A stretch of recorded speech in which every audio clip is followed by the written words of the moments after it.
செய்யுங்க. அந்த natural prayer இருக்குது, ஆனா அது கிடையாது. இப்ப கர்த்தர் வாக்குத்தத்தத்தை பண்ணி உங்க கையில கொடுத்திருக்கார்.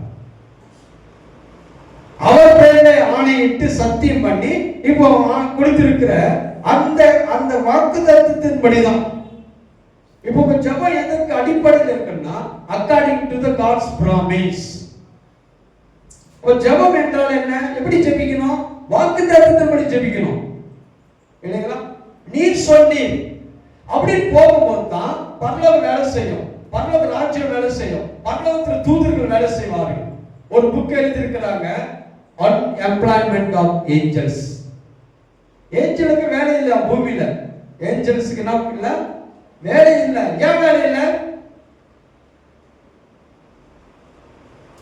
அவங்களுக்கு வேலை கொடுப்பவர் இல்லை. ஏஞ்சல்ஸ் எதுல வேலை செய்வாங்க?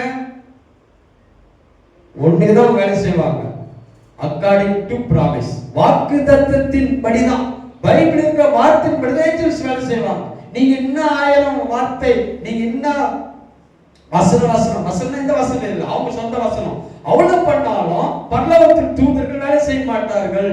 அவர்களுக்கு எதுக்கு அவங்களுக்கு புரியும்னா, காட்ஸ் வேர்ட் தான் புரியும். கர்த்தருடைய வார்த்தை, கர்த்தருடைய வாக்குத்தத்தங்கள் இது சொல்லும் போதுதான் பரலோகத்துடைய ஏஞ்சல்ஸ் என்ன பண்ணுவாங்க? வேலை செய்வார்கள். அதனால அந்த புக்கு பேரு அன்எம்ப்ளாய்மெண்ட் ஆஃப் ஏஞ்சல்ஸ்.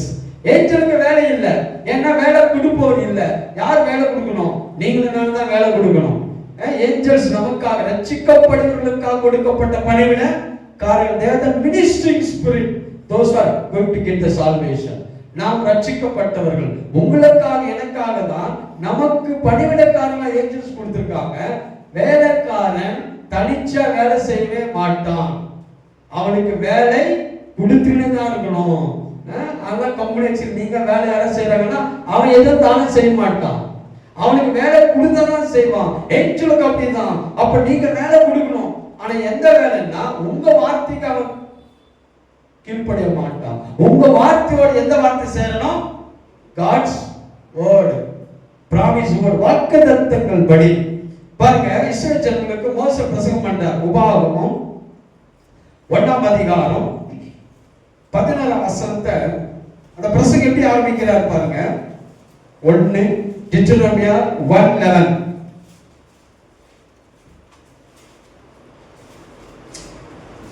உபாகமம் 1:11.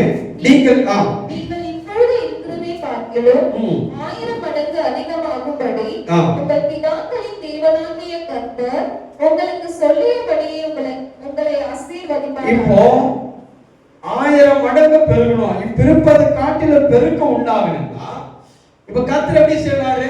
இந்த மோசேக்கு சொல்றாரு. இப்போ இஸ்ரவேல் ஜனங்கள் எதன் அடிப்படையில் ஆசீர்வதிக்கப்பட்டார்கள்? அவங்க ஒண்ணும் செய்யல, அவங்க அடிமை, அவங்க ஒண்ணும் செய்யல. ஆனா அவர்கள் இப்போது ஆல்ரெடி அவங்க பெரிய லெவல்ல இருக்காங்க. ஆனா இப்போது இருப்பதை காட்டிலும் 1000 மடங்கு பெருகணும்னா அங்க என்ன ஹைலைட் பண்றாரு? உங்கள் பிதாக்களுக்கு தேவனாகிய கர்த்தர் உங்களுக்கு சொல்லி, அப்போ பிதாக்களுக்கு ஆபிரகாம், ஈசாக்கு, யாக்கோபுக்கு சொல்லி இருக்கிறார். அந்த சொல்லியபடி உங்களை ஆசீர்வதிப்பார். இப்ப நீங்க வாக்குத்தத்தத்துக்கு போனா உங்களுக்கு 100% அந்த ஆன்சர்ஸ் பிரேயர். ஏன்னா இப்ப அந்த வாக்குத்தத்தங்கள்லாம் யார் பேர்ல சொல்லியிருக்காரு? அவர் பேர்ல சத்தியம் பண்ணி இருக்கிறார். அதனால அதுக்கு ஃபெயில் ஆக சான்ஸ் கிடையாது. அது மாறவே மாறாது. ஏன்னா அவர் தாம் பேர் ஆணிட்டு இருக்கிறார். பொய் உரியாத தேவன். God can change. God can change? No. God never change. நான் கர்த்தர், நான் அவர் வார்த்தையும் மாறாது. வானம் பூமி ஒழிந்து போனாலும் கர்த்தருடைய வார்த்தை ஒழியாது. ஏன்னா கர்த்தரும் வார்த்தையும் ஒன்றா இருக்கிறார்கள். கர்த்தருக்கு எவ்வளவு வல்லமை இருக்குது, அதே வல்லமை அவருடைய வார்த்தைக்கு இருக்கிறது. இப்போ இந்த ஜனங்கள் ஆசீர்வதிக்கிறதுக்கு காரணமே அவர் பிதாக்களுக்கு சொன்னார். ஆபிரகாம், ஈசாக்கு, யாக்கோபுக்கு சொன்னபடி ஆசீர்வதித்தார். அவ்வளவுதான். அப்போ எதன்படி அவர் சொல்வாரு? According to the promise. இப்போ உங்களுடைய பிராமிஸ் எது? உங்களுக்கு வாக்குத்தத்தது கர்த்தர் சொன்ன வாக்குத்தத்தங்கள். அதனால தான் சொன்னேன், நோவாவுக்கு ஒரு உடன்படிக்கை காட்டினார். ஒரு அடையாளத்தை, வானத்துல ஒரு வில்லை காட்டினார். அது பார்க்கும் போதெல்லாம் கடவுள் அவர் செஞ்ச உடன்படிக்கை நினைவு கூறுவார். ஆபிரகாமுக்கு வானத்தை காட்டினார், வானத்தின் நட்சத்திரங்களை. இப்ப உங்களுக்கு அடையாளம் என்ன தெரியுங்களா? அவருடைய வாக்கு தத்துவம், காட்ஸ் ப்ராமிஸ். அதான் கையில் இருக்குது, அதான் வேத வசனம். இந்த வேத வசனத்தை, இந்த வாக்கு தத்துவத்தின்படி நாம் ஜெபித்தா 100க்கு 100 ஜெபம் கேட்கப்படும். இப்ப பரலோகம் தேவ தூதர்கள் எதுக்கு அட்டென்ஷன் ஆவாங்கன்னா அவருடைய வாக்கு தத்துவம். அப்ப அவர் சொன்னபடி போன நீங்க யாராவது அப்படி ஜெபிக்கிறாங்கன்னா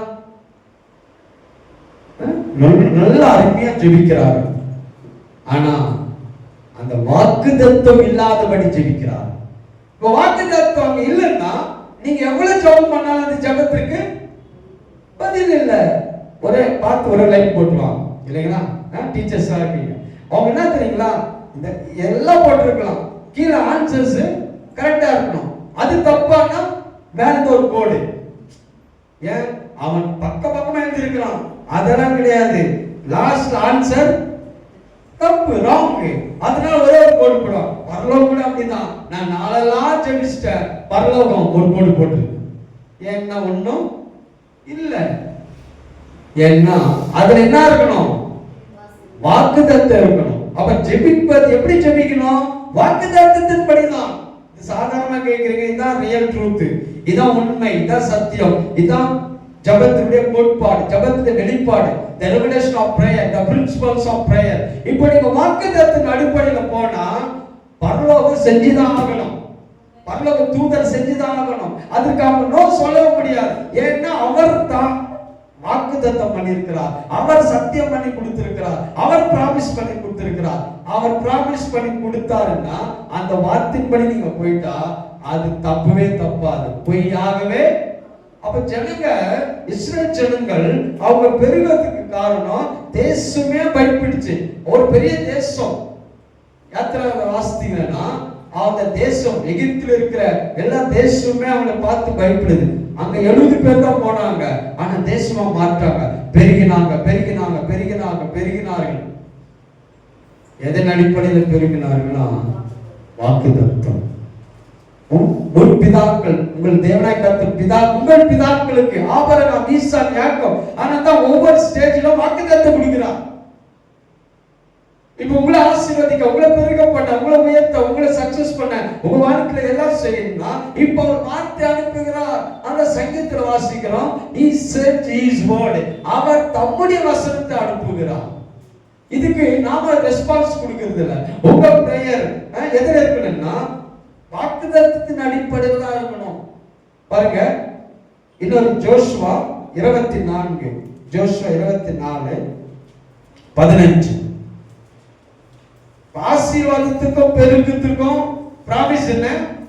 உங்க பிதாக்களுக்கு சொல்லிய வாக்குத்தத்தத்தின்படி. ஒருவேளை உங்க குடும்பத்தின் சூழ்நிலை பாருங்க, அந்த வசனத்தை வாசிப்போம். கர்த்தரை சேவிக்கிறது உங்கள் பார்வைக்கு ஆகாததாய் கண்டால் பின்ன யாரை சேவிப்பீர்கள் என்று இன்று தெரிந்து கொள்ளுங்கள். நதிக்கு அப்புறத்தில் உங்கள் பிதாக்கள் சேவித்த தேவர்களை சேவிப்பீர்களோ? நீங்கள் வாசம் பண்ணுகிற தேசத்து குடிகளாகிய எமோரியரின் தேவர்களை சேவிப்பீர்களோ? நானும் என் வீட்டாருமோ வென்றால் கர்த்தரையே சேவிப்போம் என்றார். இப்ப ஜோஷுவா அவர் டிசைட் பண்றாரு. இப்ப நீங்க எப்படி இருக்க போறீங்கன்னு தெரியல. இந்த கடவுளை கும்பிட போறீங்களா, அதை செய்ய போறீங்களா, இது அதெல்லாம் கிடையாது. இதெல்லாம் சொல்லிட்டு அவரே டிசிஷன் எடுக்கிறாருன்னா, இப்ப நானும் வீட்டார் என்றால் கர்த்தரையே சேவிப்போம். இப்போ ரட்சிக்கப்படாத ஜனங்களுக்கு குடும்பத்துல நாம் ஜெபிக்கணும்னா இந்த வாக்குத்தத்தத்தின்படி ஜெபித்தா அந்த குடும்பம் ரட்சிக்கப்படும். இப்ப குடும்பம் ரட்சிக்கப்படல. ஏன் ரட்சிக்கப்படலன்னா வாக்குத்தத்தத்தின்படி நீங்க ஜெபிக்கல. இப்ப எத்தனை பேரு வீட்டுல ரட்சிக்கப்படாத இருக்கிற ஜனங்களுக்காக ரட்சிக்கப்பட்ட பிள்ளைகள் இந்த வாக்குத்தத்தத்தை சொல்றாங்க, நானும் வீட்டார் என்றால் இதை விட்டுருவாங்க, மத்த எல்லாம் செய்யும். எல்லாம் பண்ணியும் ரட்சிப்புக்கு வழி இல்லை. ஏன்னா இப்ப அந்த ரட்சிக்கப்படணும்னா கர்த்தர் வாக்குத்தத்தத்தை பிரேயர் என்ன பண்ணணும்? வாக்குத்தத்தத்தை சொல்லணும். இப்ப வாக்குத்தத்தம் இல்லாம அந்த பிரேயர் மைனஸ், அந்த பிரேயருக்கு ஜெபம் ஜெபத்துக்கு பதில் இல்லை. நீங்க நல்லா இப்ப ஜெபிக்கும் போது நீங்க கிளியரா எதை அப்ரோச் பண்ணணும், எதை முன்னாடி கொண்டு வரணும், எதை சொல்லணும், வாக்குத்தத்தத்தை. இப்ப கர்த்தருடைய வாக்குத்தத்தத்தை நீங்க சொல்லிட்டீங்கன்னா அவர் சொன்னபடி உங்களை ஆசீர்வதிப்பார், பெருக பண்ணுவார், நிறைவாக்குவார் எல்லாம். ஆனா அந்த வார்த்தை விட்டுட்டு, வாக்குத்தத்தத்தை விட்டுட்டு நீங்க என்ன ஜெபிச்சாலும் அது உழவு கோடு போற மாதிரி. பரலோகம் அதுக்கு கவனிக்காது. அப்ப ரட்சிக்கப்படாத ஒரு பிள்ளைகள் ஒரு குடும்பம் இருந்தால் இந்த வார்த்தை சொல்லணும், நானும் என் வீட்டார் என்றால் கர்த்தரையே. அப்ப இங்க சொல்லிக்கொண்டே இருக்கும் போது ரட்சிக்கப்படாத ஒரு வீட்டுல ரட்சிக்கப்பட்ட ஒரு விசுவாசி இந்த ஜெபத்தை அந்த வீட்டுல எடுத்தாதான் அந்த குடும்பம் ரட்சிக்கப்படும். ஏன்னா இந்த குடும்பம் ரட்சிக்கப்படாத இருக்கிற குடும்பத்திற்கு இதுதான் கர்த்தருடைய வாக்குத்தத்தம். இப்ப இந்த வாக்குத்தத்தத்தை விட்டுட்டு நீங்க வேற எந்த வழியில போனாலும் வருஷ கணக்கில் ஆகும். அவர் ஜெபிக்கலாம், இங்க ஜெபிக்கலாம், அங்க எழுதலாம், இங்க பண்ணலாம், அது பண்ண எல்லாம் பண்ணலாம். ரட்சிப்பு உண்டாகுவதற்கு தேவன் வைத்த வழி இல்லை. ஒருவேளை அப்படி செய்யும் போது நடக்கலாம், ஒருவேளை இன்னொரு ஊழி, அதெல்லாம் ஓகே. பட் நீங்க ஜெபிக்கும் போது உங்க வீட்டார் ரட்சிக்கப்படுவார்கள். அப்ப ரட்சிக்கப்படணும்னா இந்த வார்த்தையின்படி, இந்த வாக்குத்தத்தத்தின்படி நீங்க என்ன பண்ணணும்? ஜெபிக்கணும். Pray according to God's promise. அப்ப வார்த்தையின்படி. இன்னொரு பாருங்க, 1 கொரிந்தியர் 2ஆம் அதிகாரம், 1 Corinthians chapter 2 verse 16. 1 கொரிந்தியர் 2:16.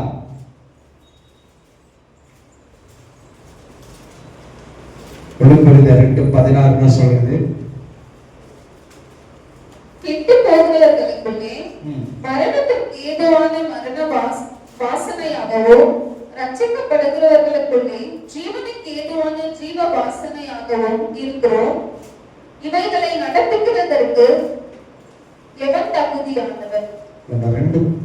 1 கொரிந்தியர் 2ஆம் அதிகாரம் 16ஆம் வசனம்.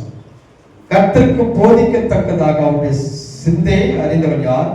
எங்களுக்கும் கிறிஸ்துவின் சிந்தை, கிறிஸ்துவின் சிந்தை உடையவர்களாய். யாரு சிந்தை நமக்கு இருக்கணும்? கிறிஸ்துவின் சிந்தை. கிறிஸ்து நமக்கு பயத்தின் ஆவி கொடாமல் அன்பும் தெளிவும் தெளிந்த புத்தி ஆவியை நமக்கு கொடுத்திருக்கிறார். இப்போ நமக்கு கிறிஸ்துவின் சிந்தையை உடையவர்களா இருக்கும் போது கிறிஸ்து எப்படி ஜெபிச்சாரோ அப்படி ஜெபிக்கணும். கிறிஸ்துவுடைய ஜெபம், இயேசு ஜெபம், அதெல்லாம் நான் இன்னும் வரப்போறேன். இப்ப இயேசு ஜெபத்துல முதல்ல பிதாவை தான் கூடுவார் இல்லைங்களா? ஏன்னா பிதாவுக்கு அவர் நன்றி சொல்றார், ஸ்தோத்திரம் பண்ணுவார். என் ஜெபத்தை கேட்கிறேன், என் பிதா என்ன சொல்றாரோ அதை நான் செய்கிறேன். அப்போ இயேசுடைய ஜெபத்துல, இயேசுடைய வாழ்க்கையில அவர் பிதாவின் வாக்கு, பிதா என்ன சொல்றாரோ அதை செய்வார். இப்ப அந்த சிந்தனை நமக்குள்ள வரும்போது, கிறிஸ்துவின் சிந்தை உங்களுக்குள்ள இருக்கும் போது, அப்ப கிறிஸ்து எப்படி சிந்திக்கிறார் அப்படி நாம் சிந்திக்கணும். கிறிஸ்து எப்படி செயல்படுறார், எப்படி யோசிக்கிறார், அந்த சிந்தனை உடையவர்களால் நாம் இருக்க வேண்டும். சிந்தனையில மாற்றம் வேண்டும் இல்லைங்களா?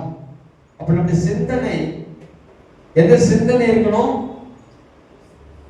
கிறிஸ்துவின் பாவ சிந்தனை, நெகட்டிவ் சிந்தனை, அந்த சிந்தனைக்கெல்லாம் அந்த ஜெபம் கேட்கப்படாது. இப்போ சுகத்திற்கான வேதனை சொல்லுகிறது.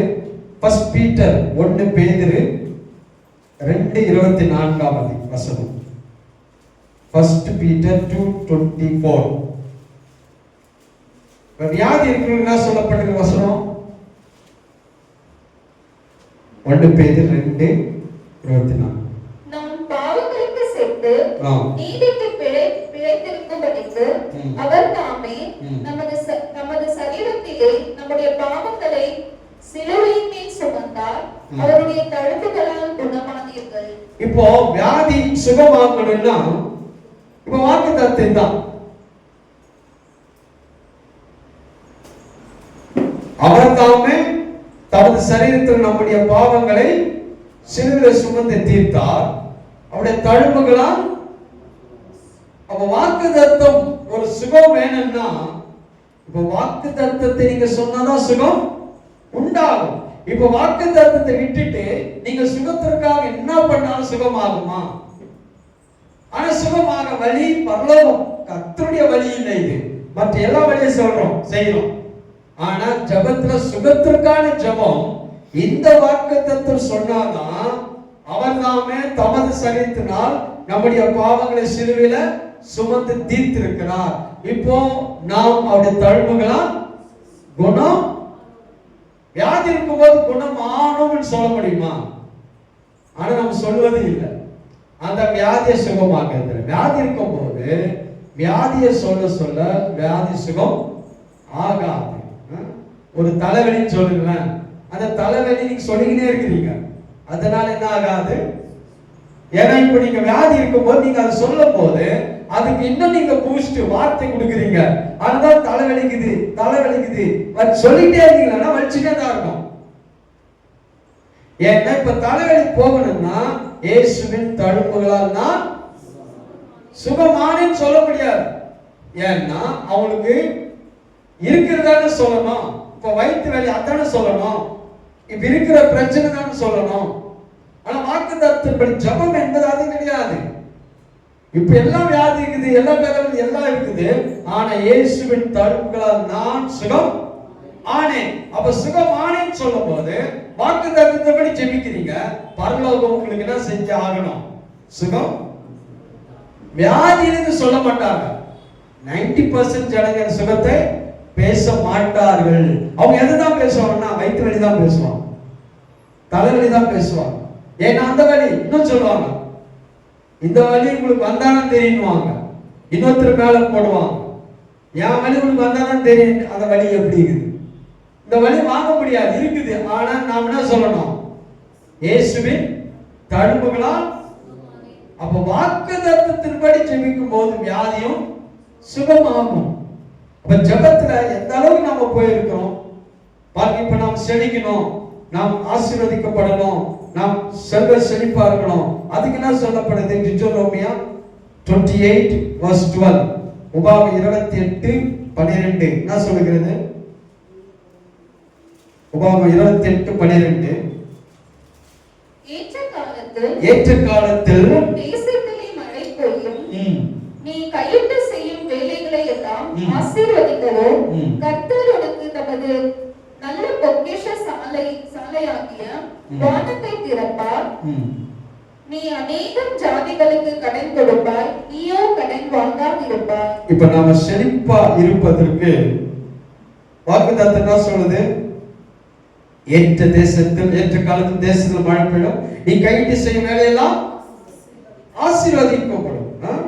ஆசீர்வதி கர்த்தர் உனக்காக நல்ல பொக்கிஷ வானத்தை திறந்திருக்கிறார். இப்ப கர்த்தர் நம்மளை செழிப்பாக்க அவர் நம்மளை ஆசீர்வதி உயர்த்தி எல்லாம் அவர் செஞ்சிருக்கிறார். திறந்த வானம் திறக்கப்பட்டிருக்கிறது. இப்போ இந்த வாக்குத்தத்தத்தின்படி நீங்க ஜெபிக்கும் போதுதான் உங்க ஜெபம் கேட்கப்படும். பரலோகம் இந்த வசனத்தில் ஜெபித்து பாருங்க, பரலோகம் உங்களுக்கு அட்டென்ஷன் ஆயிடும். ஏன்னா ரைட் கைண்ட் ஆஃப் பிரேயர், சரியான முறையில ஜெபிக்கிறார்கள். இப்ப கடன் இருக்கும் போது நம்ம கடன் தான் சொல்லிட்டு இருக்கோம். ஒரே கடனா ஒரே கடனா, கடன் மாறவே மாறாது. இப்ப கடன் மத்தியில நாம் என்ன சொல்லணும்? நான் அநேக ஜாதிக்கு கடன். அவர் தான் சொல்லும் போது இன்னும் கடன்காரர் நம்ம இன்னும் இன்சல்ட் பண்ணுவோம், இன்னும் நம்மளை வந்து அவமானப்படுத்துவான், இன்னும் நம்மளை. ஏன்னா இப்ப அந்த வார்த்தைக்கு ஆப்போசிட். ஆனா how to change your situation opposite. ஒரு சிச்சுவேஷன் இருக்கும் போது இப்ப அதுக்கு ஆப்போசிட்டா வார்த்தை பேசும்போது அதுக்கு ஆப்போசிட்டா தான் நடக்கும். நீங்க சுகமானேன்னு சொல்லிக்கிட்டே இருங்க, இன்னும் வியாதியெல்லாம் சரீரத்துல தாக்கப்படும். நானும் கடன் வாங்க மாட்டேன், அநேக ஜாதிக்கு கடன் கொடுப்பேன் அப்படின்னா இன்னும் கடன்காரர் வந்து நம்மளை அவமானப்படுத்துவார்கள். ஆனால் நாங்க ஜெபம் வார்த்தை வாக்குத்தத்தத்தின்படி நீங்க எந்த காரியத்துக்கு ஜெபித்தால் பைபிள் நிறைய இருக்கு, நிறைய காட்டலாம். ஆனா எதுக்காக ஜெபிக்கிறோமோ அந்த ஜெபத்திற்கான வாக்குத்தத்தத்தின்படி நீங்க சொல்லணும். அதுதான் 100% answering of your prayer. ஜெபிக்கணும். எப்படி ஜெபிக்கணும்? உங்க குறை, உங்க கஷ்டத்தை, உங்க துக்கத்தை உங்களை புலம்பல கொட்டுவது இல்லை. உங்க பிரச்சனைக்கு, உங்க தேவைக்கு எதுக்கோ அதுக்கேற்ற வாக்குத்தத்தத்தின்படி நீங்க சொல்லணும். இப்ப நீங்க ஜெபிக்கும் போதெல்லாம் இப்ப ஒரு வீட்டுக்காக ஜெபிக்கிறீங்க, ஆண்டவர் இந்த குடும்பத்தை ரட்சிப்பார். எப்படி ரட்சிப்பாரு? அதற்கான வாக்குத்தத்தத்தை சொல்லணும். இப்ப என்னை எப்ப சுகமாக்குவாரு? அதற்கான வாக்குத்தத்தத்தை நீங்க சொல்லணும். அதான் பரலோகம் எதிர்பார்க்கிறது. ஆசீர்வாதத்துக்கு, செழிப்புக்கு, எல்லாவற்றுக்கும் அதற்கான வாக்குத்தத்தத்தை நீ சொல்லணும். அந்த வாக்குத்தத்தை சொல்லும் போது அதற்கான காரியங்கள் வேலை செய்யும். நான் கடன் வாங்க மாட்டேன், கடன் கொடுப்பேன் என்று சொல்லும் போது அதற்கான வாக்குத்தத்தங்கள். அப்ப நம்முடைய ஜெபத்துல மெயினா என்ன இருக்கணும்னா, நீங்க வாக்குத்தத்தத்தை சொல்லணும். எந்த பாயிண்ட் எடுத்தாலும் அதுக்கு இம்பார்ட்டன்ட் எது? God's promise. இப்படி ஜெபிக்கும் போது உங்க ஜெபம் 100% கேட்கப்படும். ஆமென். நம்முடைய ஜெபம் 100% கேட்கப்படும். அதனால ஜெபம் எப்படி ஜெபிக்கணும் அப்படின்னா, ஆன்சர் தான் தெரியுங்களா? ஏதோ உங்க சொந்த சோக கதை சொல்வதில்ல. உங்க ஜெபத்துல கர்த்தர் வாக்குத்தத்தத்தை பண்ணின அந்த வாக்குத்தத்தத்தை சொல்லணும். ஆனா பைபிள் வார்த்தையின்படி, எல்லா அற்புதத்துக்கு நடந்தது வார்த்தையின்படி. எல்லா அற்புதம் அது பழைய ஏற்பாடா இருக்கலாம், புதிய ஏற்பாடா இருக்கலாம். எதன்படி? வார்த்தையின்படி. இப்ப தேவன் எனக்கு எதன்படி செய்வார்? வார்த்தையின்படி. உங்களுக்கு எப்படி செய்வாரு?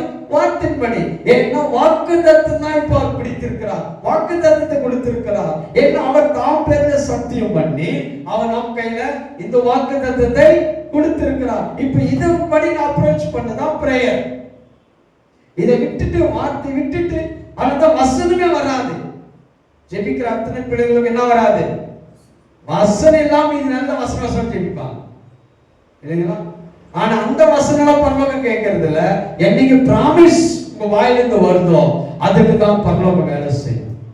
அது பிசினஸா இருக்கலாம், வேலையா இருக்கலாம், ஆசீர்வாதமா இருக்கலாம், கவலையா இருக்கலாம், போராட்டம் எதுவா இருக்கலாம். கவலையா இருக்குது, கவலை குறித்து இயேசு சொல்றார், உங்க கவலைகளை என் மேல் வைத்து விடுங்கள். அப்ப கவலையா இருக்கும் போது நான் கவலை, ஒரே கவலையா இருக்குது அப்படி கிடையாது. இயேசு சொன்னார், என் கவலை எல்லாம் அவர் மேல. அப்ப என் கவலை இருக்குது, ஆமா, தேவை குறித்து, அதன் குறித்து எல்லாம் கவலை இருக்குது. கவலை இருக்கும் போது அந்த கவலைப்படுற நீ கவலைப்பட மாட்டியா? வைஃப் சொல்லுவாங்க, நீ என்ன கவலை இல்லாம இருக்கிற, இவ்வளவு பிரச்சனை மத்தியில சொல்லுவாங்க. மனிதர் சொல்லுவாங்க, இவ்வளவு பிரச்சனை, நீ நம்ம கவலை இல்லையா? அவங்கள கூட நாம சேர்ந்து கவலை பண்ணோமா? இதான் தத்துவம் அவங்களுக்கு. அவங்க கவலையா இருக்கிறாங்க, ஆனா அவங்களோட சேர்ந்து நானும் கவலைப்பட, நீங்களும் கவலைப்பட. ஏன்னா கவலைப்படுறவங்க அவங்க இன்னொருத்தர் கவலைப்பட வைப்பாங்க, செய்வாங்க. அவங்க கவலை இல்லையா? சொல்றீங்கல்ல, ஒரு மனைவி கவலையா இருப்பாங்க, வீட்டுக்காரர் நல்லா இருப்பார், அவர் ஜாலியா டென்ஷன் இல்லாம ரிலாக்ஸா இருப்பார். மனைவி சொல்லுவாங்க, கவலை இல்லையா? நல்லா சாப்பிடுற, டிவி பாக்குற, மொபைல் பாக்குற, அதை பண்ண இதை பண்றது. ஏன்னா அந்த கவலை அது சொல்யூஷன் கிடையாது. கவலைப்படுவதனால் ஒரு முழம் கூட உங்களால கூட்ட ஒண்ணு செய்ய முடியாது. கவலைப்படுறேன்னா ஒண்ணு செய்ய முடியாது. அந்த வசனம் சொல்றது, உங்கள் கவலைகள் எல்லாம் என்ன வைத்திருங்கள். நீங்க சொல்லணும், ஆண்டவரே எனக்கு பண கவலை இருக்குது, அந்த தேவை கவலை இருக்குது, அது தேவைய கவலை இருக்குது, இந்த கவலையை உண்மையில வைக்கிறேன் அப்படின்னு ஜெபிக்கும் போது அந்த கவலை விட்டு போகும், அவர் மேல வச்சிருங்க. இப்ப பாரம் வருத்தப்பட்டு பாரம் சுமந்து நீங்க எல்லாரும் அப்ப பாரமா இருக்குது, ஏதோ ஒரு பிரச்சனை, பாரம் நானே வச்சிருந்தா அப்ப அவர் மேல நாம் வைக்கணும். அதான் கர்த்தர் மேல் வைத்து விடுங்கள், அவர் உங்களை விசாரி. அப்போ ஜெபம் ஜெபிப்பது எப்படி ஜெபிக்கணும் என்றால், நீங்க வாக்குத்தத்தத்தை, வார்த்தை, வசனத்தை சொல்லி ஜெபிக்க வேண்டும். ஆமென். அந்த prayer 100% answers, 100% answering of your prayer. உங்க ஜெபத்துல ரொம்ப சூப்பரா பண்ணுவதில்ல, அந்த ஜெபத்துல கர்த்தருடைய வார்த்தையும் வாக்குத்தத்தமும் இருந்தால்தான் அந்த ஜெபம் 100%